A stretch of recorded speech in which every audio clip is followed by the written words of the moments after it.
this is definitely gonna be a go-to recipe. If you love eating fish, especially fried fish, you're not gonna wanna miss this. I'm gonna show you how I took one of my best catches of the year and made this delicious fried fish with this crunchy fried chicken type batter. In one of my recent videos, you might have seen me catch my personal best corbina. In that video, I took a different approach, and rather than eating the fillets, I prepared the collars and the roe, which was delicious. Well, today we're gonna be eating the fillets of that fish, and I'm gonna eat it with something I've never tried before. This ghost pepper hot sauce has a Scoville rating of over 1 million units. To put that in perspective, Tabasco sauce has a Scoville rating of 5,000 units. I'm not gonna lie, part of me is a little scared about trying this for the first time.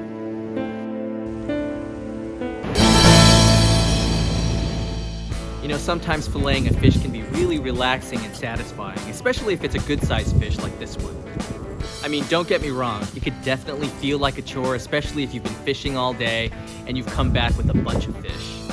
But if it's just one nice fish like this one, it's kind of relaxing and definitely rewarding.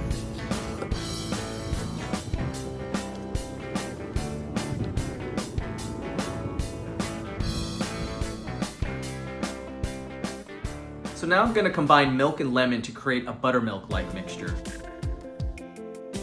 To prevent curdling, we want to stir it once the milk hits the lemon juice. Soaking the fish in milk or buttermilk helps to remove any odor from the fish and helps to give it a cleaner flavor. So if you're cooking fish for your family and some of them don't like that fishy taste, do this and it'll take care of that concern. All right, so now it's time to get our oil ready for frying. I'm using canola oil here. We want to heat the oil up to about 360 degrees. All right, next we'll prepare the dry rub. So in a large bowl, we're gonna put 2 parts all-purpose flour, 1 part cornstarch, and 1 tablespoon of baking powder.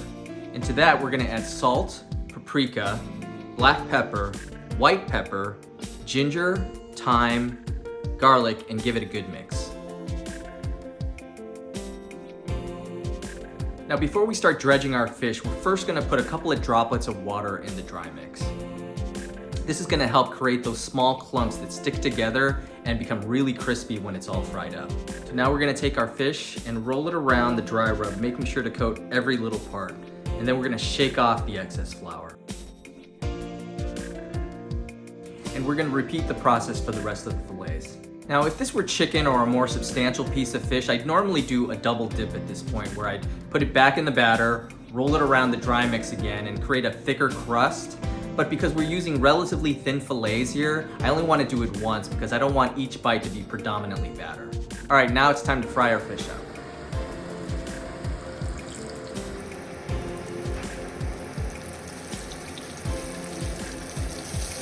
So while that's frying up, I'm gonna show you how I whipped up a coleslaw earlier today. So I'll admit it, I love KFC coleslaw, so I'm gonna do it in that style. We're gonna start off by finely chopping our cabbage. Then we're gonna do the onion.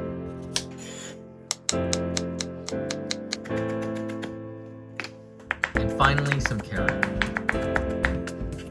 Now we're gonna prepare the wet ingredients. First, we'll add some mayonnaise, then some apple cider vinegar, lemon juice, black pepper, salt, KFC's not so secret ingredient, lots of sugar, and buttermilk.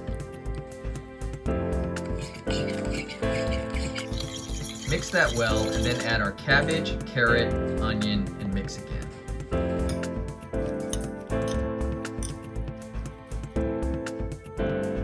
Now we just have to cover it up and place that in the fridge to chill for about 3 hours.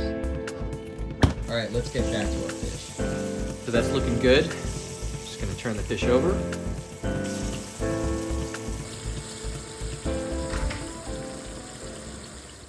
All right, here is our fried chicken-styled corbina with the coleslaw that we made.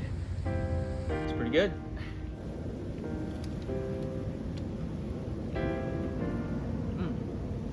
Got that nice fried chicken crust.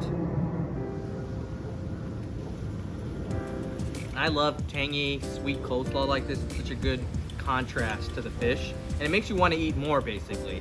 Which is why I think coleslaw and fried chicken go so well together, or fried fish. I think out of all of the surf fish that we catch here in Southern California, you know, there's perch, there's yellowfin croaker, corbina. I think those are the main ones. Out of those three, I think the best tasting fish out of those three is corbina, which is why I really love this. I mean, halibut is another fish that we catch out here in Southern California, and that to me is king.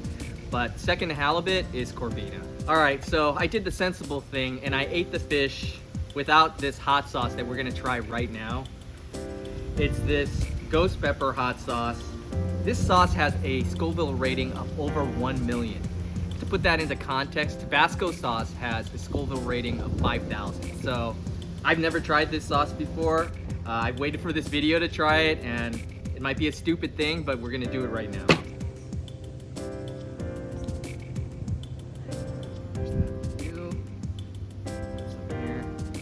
Just to show you, didn't skimp out on anything. We're actually putting a good amount of it on. Here goes nothing.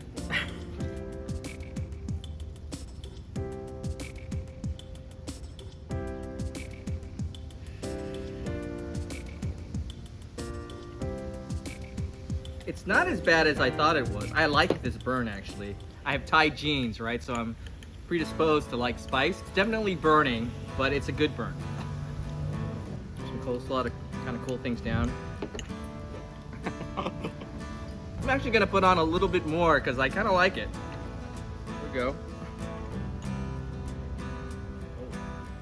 I was actually really scared because, you know, we watch hot ones and stuff like that. When they get to a sauce of this level, it's like over for everybody. But I actually really like it, and I think the flavor of the ghost pepper is pretty unique. It's pretty interesting. I've never had it before, so I'm glad that we did this. You know, I like this fried chicken style batter on this fish. This is definitely gonna be a go-to recipe.